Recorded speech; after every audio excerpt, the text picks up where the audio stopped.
The first one sat on my toolkit on a Tuesday. I didn't notice right away. I was 3 elbows deep into a coolant relay housing that had been leaking since Waypoint Krell, and whatever was sitting on the toolkit wasn't a problem I'd been assigned, so I ignored it. That's the whole of my management philosophy, really.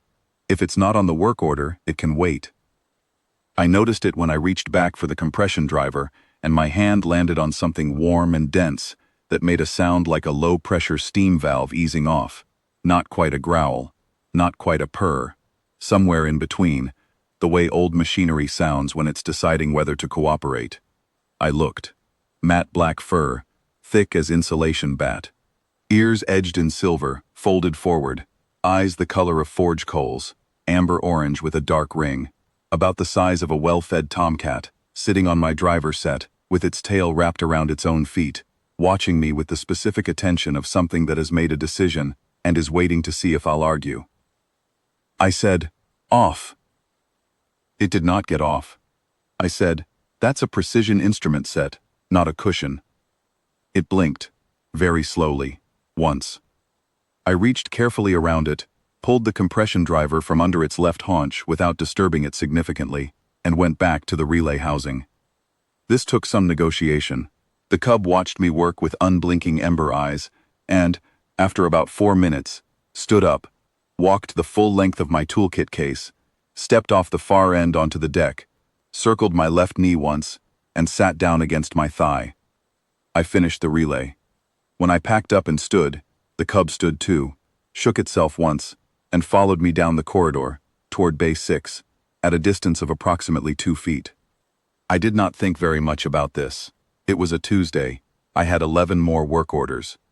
By Thursday, there were 4 of them. I don't know when the others joined. There was a second one, when I crawled out from under the ventilation housing in sub-corridor 9. It was just sitting there when I emerged, like it had an appointment. A third appeared somewhere between the galley access panel and the port manifold junction. The fourth I found asleep on my spare coverall in the maintenance locker when I came back from the midday handover, tucked into the folds with the precise comfort of something that has located the warmest object in the room and colonized it.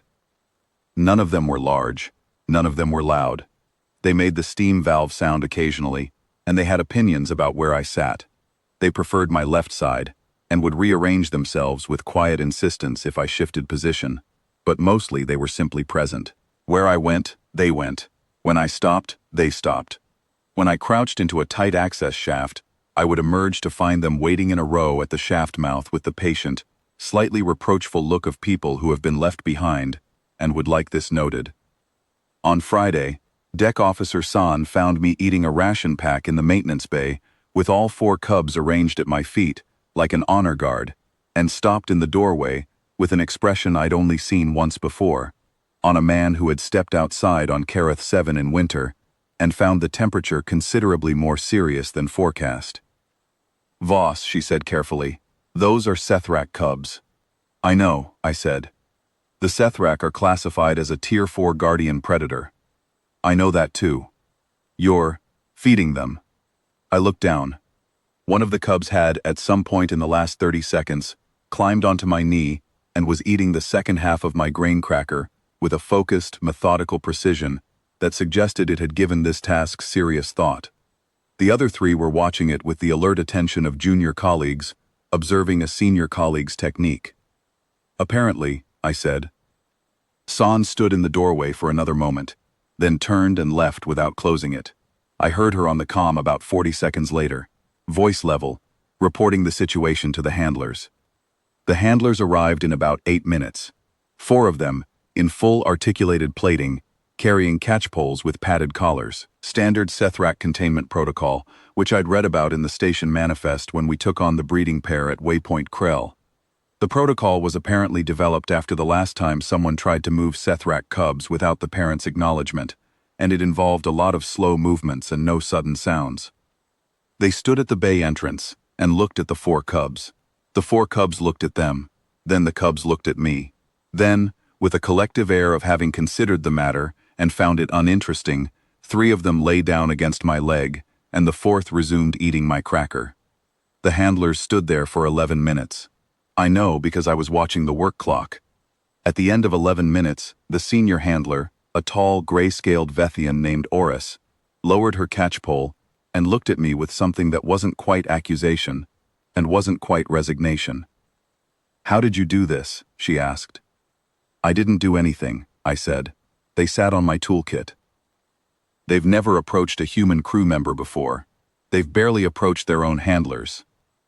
"I'm flattered," I said, and meant it about as much as I mean anything before the second coffee. "Can you move them or not?" Oris looked at her team. Her team looked at the Cubs. The Cubs did not look at anyone. The answer was apparently no. That was week 1. By week 2, I had a routine. I did my maintenance rounds from 0600 to 1400, and the Cubs did them with me. They had worked out a traveling formation, a loose diamond if you were being generous, or a 4-point escort if you were being accurate. When I went into a tight access shaft, they waited. When I emerged, they fell back into position.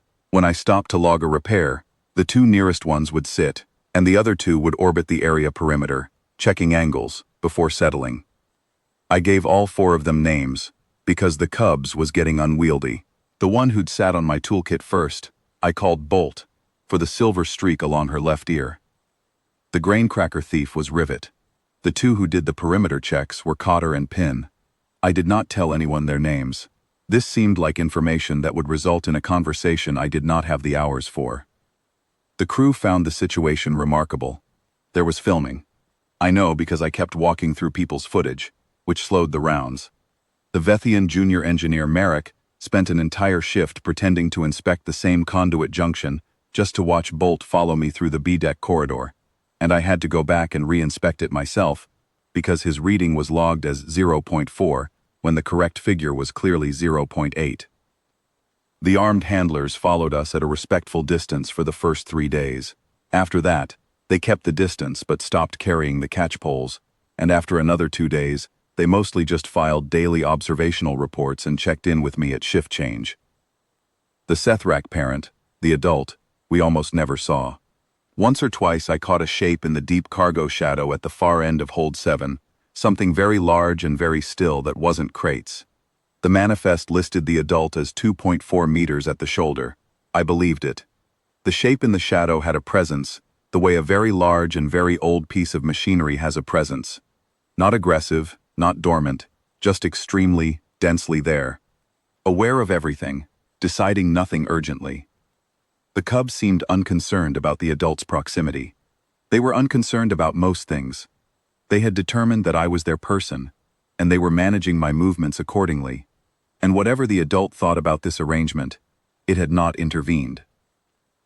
I thought about that sometimes, late in the shift, eating my ration pack with 4 small warm shapes arranged around my legs.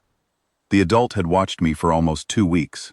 It had watched me fix coolant relays and ventilation housings and manifold junctions, and a particularly annoying recirculating pump on C-deck that had been misdiagnosed 3 times before I pulled the actual impeller and found the real problem. It had watched me eat crackers and fill out work orders, and argue mildly with the parts inventory system, and fall asleep for 8 minutes in the maintenance bay, because the recirculating pump job had gone 3 hours over, and I was 68 years old, and that is simply what the body does. And at the end of 2 weeks, the adult had not intervened. Which I chose to take as a professional reference. Supply Officer Herrick found me on a Wednesday, end of week 3, outside Hold 4, with the Cubs in their usual diamond, and a parts manifest that had somehow developed a discrepancy of 6 atmospheric seal units between what I'd ordered and what was logged as delivered. Herrick was a Varavathi male, broad-shouldered, pale green, with the particular energy of a man who has been given administrative authority over something physical and has decided the authority is the important part. He'd been supply officer for 11 months and had opinions about maintenance crews using the wrong intake forms.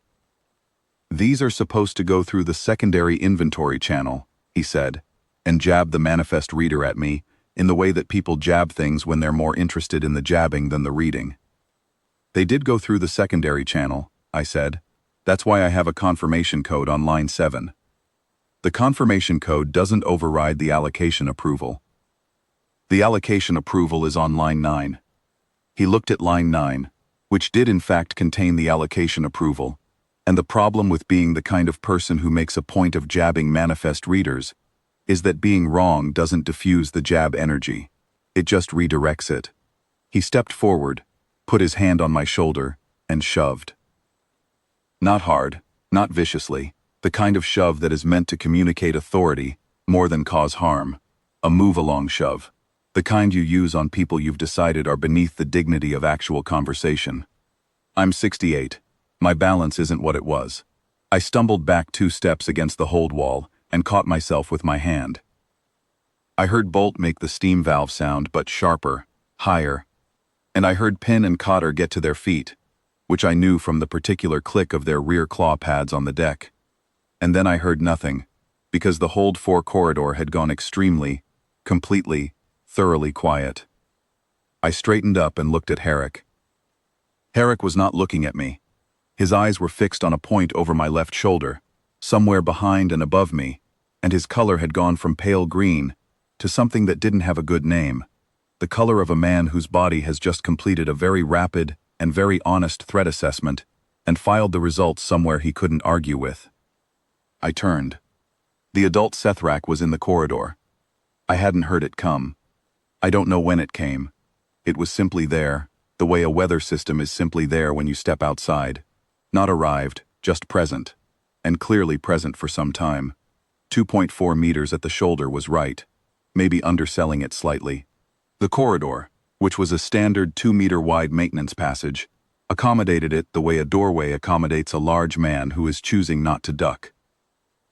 Black fur, denser and darker than the cubs, with silver that wasn't limited to the ear edges, but ran in faint lines along the shoulders and spine, like old scars or old light. Eyes the same amber as the cubs, but steadier, slower. Looking at Herrick. Not moving. Not making a sound.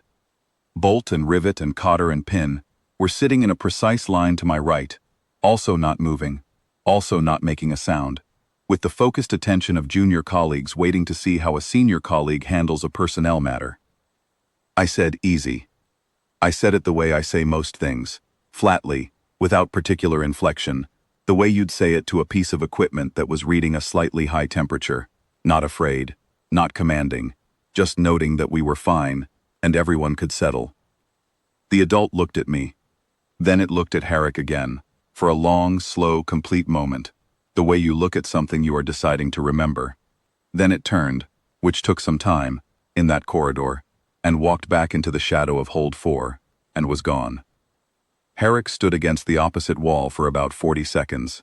I watched him, not because I was worried about him, but because I wanted to note when he came back to himself, enough for the conversation to be worth finishing. When his color started returning, I held out the manifest reader. Line 9, I said. Allocation approval. 6 atmospheric seal units. Inventory code, VETH 7-14. I need them signed off. He looked at the reader. He looked at the corridor where the adult had been. He took the reader. He signed off the units. The cubs stood, shook themselves, and fell back into diamond around me as I walked back toward the maintenance bay. I heard Herrick's footsteps going the other direction, fast, and not looking back. The handler's weekly observational report for that incident ran to 4 pages. Oris spent most of it on behavioral notation, the formation geometry, the vocal cue response, the parent's approach angle, and departure. She noted, in the closing summary, that the Sethrak cubs had been observationally classified as operating under a structure she was labeling Authorized Maintenance Escort, pending review, and that the adult had demonstrated recall of the escort protocol without any handler signal. I read the report on my break. I ate a grain cracker. Bolt climbed onto my knee and ate half of it. I didn't amend the summary. Authorized Maintenance Escort was as good a name as any, better than most of the names I'd have given it. Rivet was watching me with those ember eyes, very patient, waiting for the other half. Don't push your luck, I said. She waited. I gave her the other half.